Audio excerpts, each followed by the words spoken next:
स्वागत है। और आज हम डिस्कस करेंगे बहुत ही इंपॉर्टेंट न्यूज़, जिसके मुताबिक अब ये देखा जा रहा है कि जो इंडिया है 2023 के अंदर यानी इस साल दुनिया की सबसे ज़्यादा जनसंख्या वाला देश बन जाएगा। और उसका कारण है कि अब तक ये जो स्टेटस था वो चाइना के पास था, हालांकि कोई बहुत बड़ा स्टेटस नहीं था।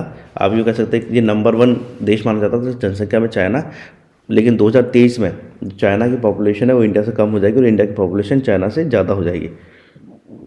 उसका एक बहुत बड़ा कारण है कि जो 2021 की तुलना में देखा जाए तो 2020 में जो जनसंख्या में लगभग 10% का ड्रॉप आया है, 10% जनसंख्या कम हुई है। और जो पिछले साल अगर देखा जाए चाइना के अंदर क्या हुआ कि जो बर्थ है वो 9.56 मिलियन यानी 95 लाख के करीब जन्म हुआ, और जो डेथ हुई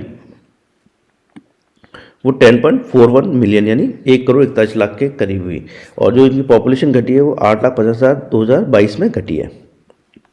और ये चाइना के अंदर जो ये डिक्लाइन है पॉपुलेशन का, यानी जो जनसंख्या में कमी आई है, वो 1961 के बाद पहली बार आई है। 1961 में क्या था कि चाइना के अंदर एक बहुत बड़ा फेमाइन आया था, यानी आप कह सकते हैं अकाल, हिंदी में जो बोला होता है अकाल, वो आया था। तो तब यहाँ की पॉपुलेशन एक बार घटी थी। और इंडिया में पॉपुलेशन कब घटी थी अगर आपको बताए तो 1921 की जो जनसंख्या थी इंडिया में, जब 1911 की तुलना में 1921 में जब जनगणना करी गई थी तब जनसंख्या घटी थी, और इंडिया में उसको भी एक ग्रेट डिक्लाइन माना जाता है। और चाइना में घटी थी 1961 के अंदर।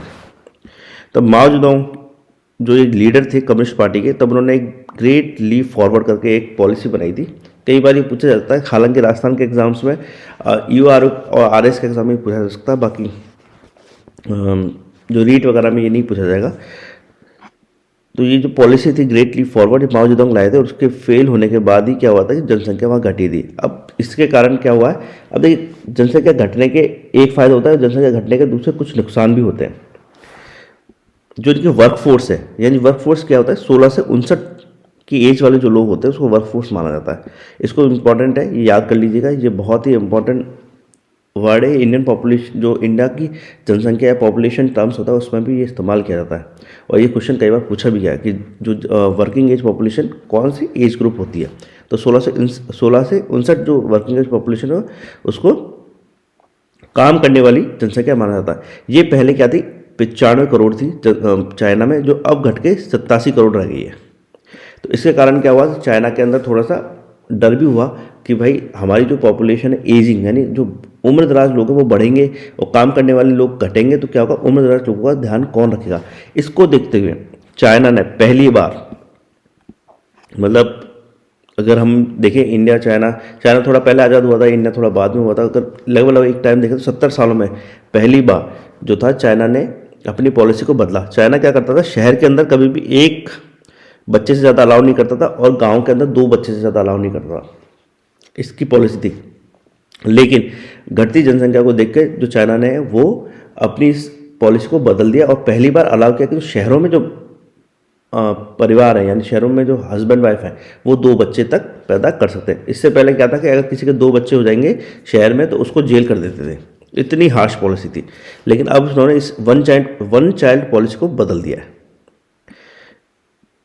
क्योंकि वर्किंग एज पॉपुलेशन कम हो जाएगी तो क्या होगा, चाइना विदेशों पर डिपेंड हो जाएगा। जैसे USA यूरोप में क्यों ज़्यादा लोग जाते हैं, हालांकि वहाँ पे भी रिस्ट्रिक्शन है, बट फिर भी वो अलाउ करते हैं, वो इसलिए क्योंकि वहाँ की वर्किंग एज पॉपुलेशन बहुत कम है। जापान जैसे अपनी जो एजिंग पॉपुलेशन है, उम्रदराज पॉपुलेशन बहुत ही ज़्यादा है, और वर्किंग एज पॉपुलेशन जापान में भी बहुत कम है, तो वहाँ पर काफ़ी तरह की समस्याएं आ जाती हैं।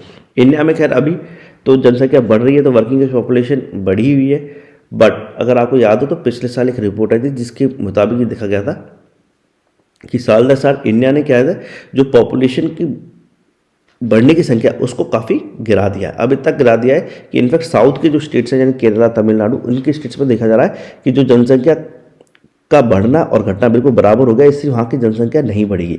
लेकिन नॉर्थ के जो हमारे उत्तर के जो स्टेट्स हैं, खासतौर से बिहार, UP वगैरह, इसमें अभी पॉपुलेशन बढ़ रही है।